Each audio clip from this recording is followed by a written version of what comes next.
Nigel Croft, and it was my great pleasure and privilege to have been the chair of ISO Technical Committee 176, Subcommittee 2, from 2010 until 2018, which was the period when the current version of ISO 9001 was actually developed and published, the ISO 9001 2015 version of the standard. What's the question on everybody's lips now is what's happening? When will the next revision take place, and what are we likely to see for the next version of ISO 9001? Well, I'm no longer chairman, so I will give you my personal opinion, and I'm pretty sure it aligns with the official position of TC 176. All ISO standards undergo a systematic review process every 5 years. And that systematic review defines whether they should be revised, whether they should be withdrawn, or whether they continue to be good and continue to be valid without the need for any change. When we look back at the sequence of ISO 9001, it was first published in 1987 with some minor changes, minor revision in 1994.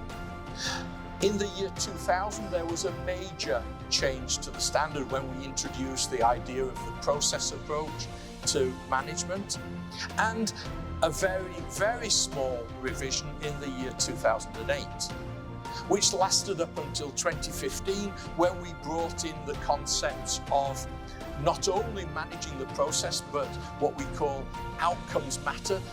Are the processes capable of delivering the necessary outputs and the necessary objectives, which is consistent conforming products to the customer? We included the idea of risk-based thinking, coupled with the overall backdrop of Plan, Do, Check, Act. And that 2015 standard has held us in good stead. Personally, it was with a significant amount of satisfaction that I saw that the vote on the systematic review in 2020 was to maintain the standard as is without the need for any changes. Essentially, that told me that the committee, not me personally, but the committee as a whole, had done a good job, and that the standard continued to be valid. We are now in the situation where times move very quickly, and I think times have moved very, very quickly over the last 3 years as far as digitalization of the economy is concerned, in terms of the technologies that we have available. I am a firm believer that ISO 9001 should be and is resilient to those technological changes, because ISO 9001 essentially says what has to be done and not how to do it. It has to be applicable to high-tech industries in sophisticated, developed economies, but equally it has to be applicable for small and medium enterprises in developing countries. And the way that they do it, the how, is going to be very, very different. ISO 9001 focuses on, is that methodology successful? Is it achieving the expected outcomes? Whether it's highly digitalized quality 4.0, industry 4.0 methodologies, or a very manual, simple methodology that is appropriate in a particular country or a particular business sector. And I believe that in general, ISO 9001 continues to be relevant in its current form, but the decision of the technical committee, after listening to users, after balloting the subcommittee 2 membership, the idea is that there will be a revision process started at the at the end of 2023. Right now, we are in the situation where there is a draft design specification, which has been circulated for comment and for vote by subcommittee 2 members. That will form the basis for the revision process. That will begin in the end of 2023. We are in the process right now of selecting nominations for the leadership, who will be the convener. That has not yet been decided. All ISO members will have the opportunity to nominate experts to take part in that revision process. Once that gets underway, typically it will take 3 years of consensus building at the committee level, at the individual country level, whose mirror committees feed into the consensus building process at the international level.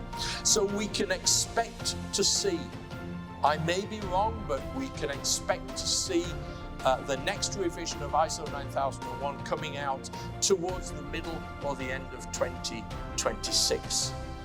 I don't know how it will look. That hasn't been decided yet. There are some elements in the design specification where, of course, organizations need to adapt to climate change. There's a lot of controversy. In my opinion, my very blunt opinion, a lot of nonsense spoken about, ISO 9001 is going to require organizations to mitigate against climate change. That, for me, is not the key question. There are 2 components to this. How does an organization affect the climate? And I think that's a very valid concern for many sectors of society. But more important for the ISO 9001 perspective is, how does climate change affect the organization? How does climate change affect an organization's ability to consistently provide conforming products to its customers? Now, I live in the UK now, after many years of living in Brazil. In Brazil, we are used to hot weather, like here in Colombia. In the UK, the temperature goes above 30 degrees and everybody starts panicking. Last summer in the UK, there was a temperature of 43 degrees. And all the trains stopped running because the train lines were distorting. So climate change, does it affect quality? You bet it affects quality. It affected the quality of all of those passengers whose trains were delayed by a significant amount of time. The ski resorts in the European Alps weren't able to open on time because there was no snow.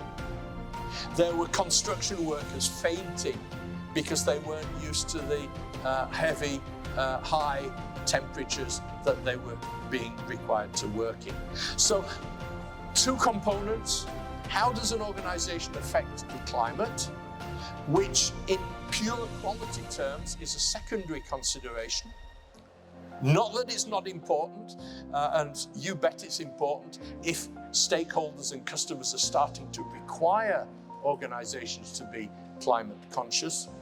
But how does the climate affect the organization? How does it affect that organization's ability to consistently provide conforming products and services? So that is one thing that I expect to see addressed.